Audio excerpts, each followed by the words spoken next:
Heaven Official Blessing, la bendición del oficial del cielo. Capítulo 16. Ropa más roja que el arce, piel blanca como la nieve, parte 4. Shelien estuvo atónito por un momento. Observó cómo el larguirucho joven se alejaba con su gigantesco saco de basura como si fuera lo más natural del mundo, lo cual le hizo murmurar: «Perdona mis pecados», muy por debajo. Salan dio unos cuantos pasos y se alejó. Shelien estaba a punto de seguirlo, pero recordó en el último segundo que el viejo conductor estaba aún dormido en el carro. Se volvió y despertó al hombre, recordándole que mantuviera los incidentes de esa noche como un secreto. Después de ser testigo de sus poderes, el anciano no se atrevió a decir que no, y con prisa arrastró al viejo Huang a casa. Aún había una alfombra de paja que había olvidado en el carro. Shelien la tomó y la colocó en su espalda. Se giró y vio que Salan ya había comenzado a escalar la colina en donde se encontraba el santuario Puki, con su saco de basura. Cerca de la torcida y humilde cabaña que era el santuario Puki, Sanlan inclinó su cabeza y soltó una risilla, como si viera algo muy divertido. Shelien se acercó y notó que lo que estaba observando era su letrero que pedía donaciones. Aclaró su garganta. «Como puedes ver, esto es todo. Es por eso que dije que tal vez no estés muy cómodo aquí». «No está tan mal», dijo Salan. En el pasado, había sido siempre Shelien quien le decía a los demás: «Está bien, no está tan mal». Escuchándolo de alguien más por primera vez lo hizo sentir complicado. La puerta del santuario Puki hace mucho que se había podrido, por lo cual Shelien la había reemplazado por unas cortinas. Las levantó y le invitó: «Entra». Y Salan entró al santuario con él. No había mucho en el pequeño santuario, solo una larga mesa como altar, dos pequeños tauretes, un pequeño cojín y una caja de donaciones. Shelien tomó el saco de las manos de Salan, sacó la caja de fortunas, el incensario, algo de papel y tinta y lo colocó todo en el altar. Después encendió una vela roja que alguien había puesto en su mano mientras recolectaba basura y el santuario se iluminó instantáneamente. Salan recogió la caja de fortunas, le dio una sacudida juguetona y volvió a ponerla en su lugar. «Entonces, ¿hay una cama?» Shelien bajó en silencio la alfombra de paja de su espalda y la extendió para mostrársela. Salan levantó sus cejas y preguntó: «¿Solo hay una?» Por supuesto que Shelien no había pensado que necesitarían más de una, porque de hecho había conocido a este chico justo en el camino de vuelta. Dijo: «Si no te molesta, podemos apretarnos un poco por la noche». «Me parece bien», Salan respondió. Shelien entonces tomó la escoba y barrió el piso mientras Salan miraba alrededor. «Gaga, ¿no crees que falta algo en este santuario?» Shelien justo había terminado de barrer y se había arrodillado en la alfombra cuando escuchó esto. Respondió mientras palmeaba la ropa de cama: «Además de creyentes, no sé qué otra cosa podría faltar». Salan se acuclilló también y una mano sostuvo su barbilla. «¿Qué hay de la estatua del dios?» Sus palabras fueron un recordatorio para Shelien. ¿Cómo es que había olvidado lo más importante de un santuario? Un santuario sin su ídolo no era un santuario. Aunque podía decirse que el dios mismo estaba presente en el santuario, no había manera de que se sentara en el altar todo el día y todos los días. Shelien lo contempló por un momento. Después se le ocurrió algo. «Compré algo de papel y tinta hoy. Pintaré un retrato mañana». Pintar un retrato de sí mismo para colgarlo en el santuario que había construido para sí mismo, para adorarse a sí mismo. Si la corte celestial llegaba a enterarse de esto, probablemente se reirían de él por otros 10 años. Pero el costo para comisionar una escultura era bastante pesado, y eso tomaba tiempo también. Por lo tanto, Shelien prefería que se rieran de él por otros 10 años y ahorrar algo de dinero en su lugar. Inesperadamente, Salan habló. «¿Un retrato? Yo sé hacerlo. ¿Requieres mi ayuda?» Sorprendido, Shelien sonrió. «Gracias, pero me temo que no sabrás cómo pintar al príncipe heredero de Xianle. ¿Me equivoco?» Después de todo, la mayoría de sus retratos habían sido quemados y destruidos 800 años atrás. No importaba cuántos hubieran sobrevivido hasta estos días. No muchas personas lo habrían visto. Salan replicó: «Por supuesto que sé. ¿Acaso no hablamos de él antes en el carro?» Shelien recordó la conversación. Ese era de hecho el caso. Antes, él dijo: «Probablemente no lo conoces», pero Salan no había respondido. Escucharlo hablar ahora sorprendió a Shelien. Terminó de arreglar la ropa de cama y se sentó recto. «Salan, no me digas que realmente lo conoces». Salan se sentó en la alfombra y replicó: «Lo conozco». Shilian pensaba que cuando Salan hablaba, sus expresiones y tono de voz eran bastante fascinantes. Estaba siempre sonriendo y riendo. Sin embargo, nadie podría decir si sus sonrisas eran genuinas o simplemente eran burlas por la idiotez de la otra parte. Después de escucharlo en el camino de regreso, Shilian estaba bastante interesado en la perspectiva que tenía Salan de él. Shilian se movió para sentarse a su lado y le preguntó: «Entonces, ¿qué piensas respecto a este príncipe de Xianle?» Ambos hombres se miraron el uno al otro bajo la luz de la vela. La llama en la vela roja tembló ligeramente. Salan tenía su espalda hacia la luz y era difícil ver la expresión exacta con sus ojos hundidos en las sombras. Un momento después replicó: «Pienso que no le agrada al emperador celestial». Shilian no estaba esperando esa respuesta y pausó. «¿Por qué lo crees?» «¿Por qué lo habría desterrado 2 veces entonces?», respondió Salan. Shilian sonrió un poco y pensó: los pensamientos de un niño. Bajó su cabeza y removió su cinto lentamente. «No pienso que se trate de agrado o desagrado. Hay muchas cosas en este mundo que no pueden explicarse simplemente con agrado o desagrado». Shilian se giró, removió sus botas y continuó: «Además, uno necesita ser castigado al cometer errores.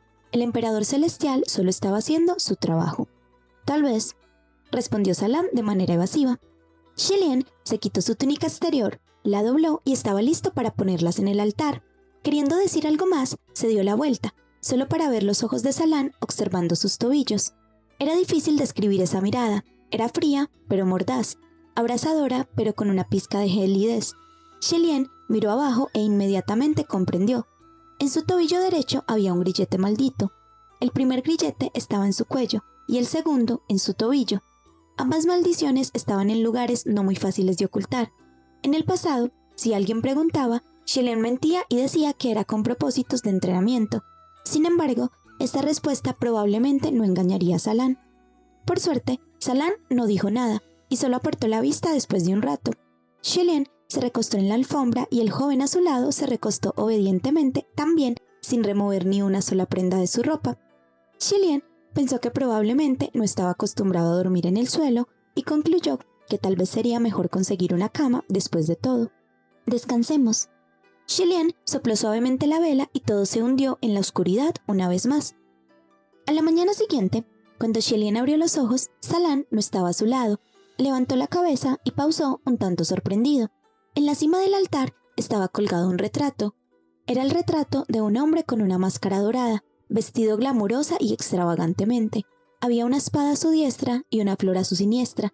Era un retrato hermoso y vívidamente pintado del príncipe heredero de Xianle que complació a los dioses. Habían pasado muchos años desde la última vez que Shilian se había visto a sí mismo de tal modo, por lo cual observó la pintura en un estado anonadado por un buen rato antes de levantarse. Se vistió y levantó las cortinas. Salan estaba justo afuera, ocultándose en la sombra del santuario, girando una escoba en su mano y observando el cielo con una expresión aburrida. Al parecer, a este joven realmente le desagradaba el sol. La forma en la que observaba la esfera brillante era como si quisiera tomarla entre sus manos y romperla en pedazos. Todas las hojas caídas alrededor del santuario habían sido barridas y apiladas cerca de la entrada. Shilian salió de la puerta y preguntó: «¿Dormiste bien anoche?». Salan, aún recargado en la pared, giró su cabeza y dijo: «No estuvo mal». Shilian se acercó, tomó la escoba de sus manos y preguntó: «Salan, ¿tú pintaste el retrato en el altar?». Salan replicó: «Ajá». «Está muy bien hecho». Shilian alabó. Los labios de Salan se levantaron, pero no dijo nada. Tal vez por cómo había dormido, su coleta estaba ahora mucho más torcida que ayer. Lucía bastante bien, casual, pero no desaliñado, más bien algo juguetón. Shilian apuntó su propio cabello y preguntó: «¿Quieres que te ayude con eso?». Salan asintió y volvió adentro con Shilian. Cuando Salan se sentó, Shilian soltó su cabello negro y comenzó a examinarlo en silencio. Incluso si las palmas y huellas dactilares estaban perfectamente bien detalladas, los fantasmas siempre debían tener un defecto en la creación de sus disfraces. El cabello de un mortal era algo incontable. Después de todo, venía siempre con hebras individuales intrincadas y distintas. Los cabellos falsos, creados por fantasmas, suelen ser un negro difuminado o un destello de tiras largas como tela. Algunas veces, y para evitarse tanto lío, incluso eran calvos. Shilian había revisado ya sus palmas y huellas la noche anterior, por lo cual había bajado la guardia inicialmente, pero ver el retrato esta mañana levantó sus sospechas nuevamente. ¿Cómo podría un hombre normal saber cómo pintar este retrato? Sin embargo, cuando entrelazó sus dedos con gentileza entre el cabello de Salan, Shilian no pudo encontrar nada extraño.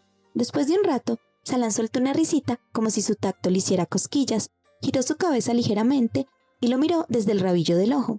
Él dijo: «Gaga, ¿vas a atar mi cabello o estás pensando en hacer algo más?». Con su cabello abajo, Salan aún lucía puesto. No obstante, ahora tenía un aire de malicia. Su broma trajo de vuelta a Shilian de su momentánea meditación. Shilian sonrió y dijo: muy bien, y terminó rápidamente de atar su cabello. Sin embargo, cuando terminó, Salan le dio un vistazo a su propio reflejo en una cubeta de agua en la esquina y se giró hacia Shilian con las cejas torcidas. Shilian lo observó y tosió. La coleta estaba ya ladeada antes, pero después de que Shilian la volvió a atar para él, seguía torcida. Aunque Salan no dijo nada y solo lo observó, Shilian pensó que no se había sentido así de avergonzado hace siglos. Bajó sus manos en derrota y estaba a punto de sugerir que lo intentaran otra vez cuando de pronto hubo una conmoción afuera. Los sonidos de pasos se acercaron y bramidos fuertes se hicieron presentes. ¡Gran inmortal! Atónito, Shilian corrió hacia la puerta justo a tiempo para encontrar su santuario siendo rodeado por una gran multitud. Los rostros de todos estaban rojos y emocionados. El jefe de la aldea corrió hacia él y tomó su mano. Un dios ha descendido en nuestra pequeña aldea. Estamos muy agradecidos. Shilian... El resto de aldeanos también siguieron al jefe y rodearon a Shilian. Bienvenido a la aldea Puki, gran inmortal. Mi señor, ¿podría bendecirme con una esposa? Señor mío, ¿puede bendecir a mi esposa con un niño? Mi señor, trajimos castañas de agua fresca para usted. ¿Las quiere? Después de comer, ¿puede bendecirme con una buena cosecha este año? Los aldeanos eran tan apasionados y entusiastas que Shilian tuvo que retroceder un poco mientras sudaba. Al parecer, el anciano conductor de la noche anterior tenía una gran boca. Shilian le había pedido que no dijera nada al respecto, pero en el instante en que la mañana llegó, la noticia ya se había esparcido por la aldea entera. Los aldeanos no tenían ni idea de qué clase de dios se adoraba en el santuario Puki, pero a pesar de esto, la multitud aún se amontonó con el deseo de encender incienso y elevar una plegaria. No importaba quién fuera, un dios era un dios, y las plegarias no hacían daño. Shilian inicialmente no había esperado una multitud en el santuario, solo unos cuantos pocos, por lo que no pensó en preparar suficiente incienso. ¿Quién iba a pensar que en un abrir y cerrar de ojos el incienso ya se habría ido por completo? El pequeño incenciario estaba lleno hasta el tope. El humo espeso inundó el santuario. Shilian no había inhalado este olor desde hace mucho tiempo y se ahogó. Mientras tosía, dijo: «Todos, este santuario no los bendice con riquezas. En serio, por favor dejen de rezar por dinero. El resultado puede ser impredecible. Lo siento, este santuario tampoco bendice con un buen matrimonio. No. Tampoco bendice con embarazos». Salan dejó de preocuparse por su cabello torcido y se sentó al lado de la caja de donaciones, una mano sosteniendo su barbilla y la otra tomando castañas de agua para comer. Muchas chicas aldeanas lo vieron y se sonrojaron. Le dijeron a Shilian: entonces, ¿nos puede bendecir con...? Shilian no sabía qué era lo que iban a preguntar, pero instintivamente sintió que debía detenerlas de inmediato y bramó: «No». Cuando la multitud se dispersó por fin, el altar estaba lleno con frutas y vegetales, incluso arroz y fideos. No importaba cómo había sucedido, aún era una gran abundancia de ofrendas. Shilian barrió el piso y sacó la basura mientras Salan lo seguía afuera. El santuario es todo un éxito. Shilian negó con la cabeza y siguió barriendo. Esto fue algo inesperado. Normalmente no deberían haber más de 1 o 2 visitantes al mes. ¿Cómo es eso posible?, preguntó Salan. Shilian lo miró y sonrió. Esto fue probablemente gracias a tu buena suerte. Al decir esto, recordó que quería cambiar las cortinas de la puerta, por lo cual tomó una cortina nueva y la colocó en la entrada principal. Retrocedió para mirar su trabajo y se percató de que Salan se colocó de pie frente a la cortina. ¿Sucede algo? Shilian observó la cortina atentamente. Siguiendo su mirada, Shilian se dio cuenta de que lo que miraba era el sello dibujado en la tela. Era un sello que Shilian había dibujado antes, complejo y rígido. Originalmente servía para repeler el mal y protegerse de los intrusos, pero ya que era Shelian quien lo había dibujado, quién sabe si traería mala suerte en su lugar. Pero ya que no había puerta, era mejor opción contar con una barrera de protección solo por si acaso. Viendo que el chico estaba perdido frente a la cortina con el sello, la mente de Shelian divagó. Le llamó. ¿Salán? Podría ser que el sello estaba restringiendo la entrada de Salán al santuario,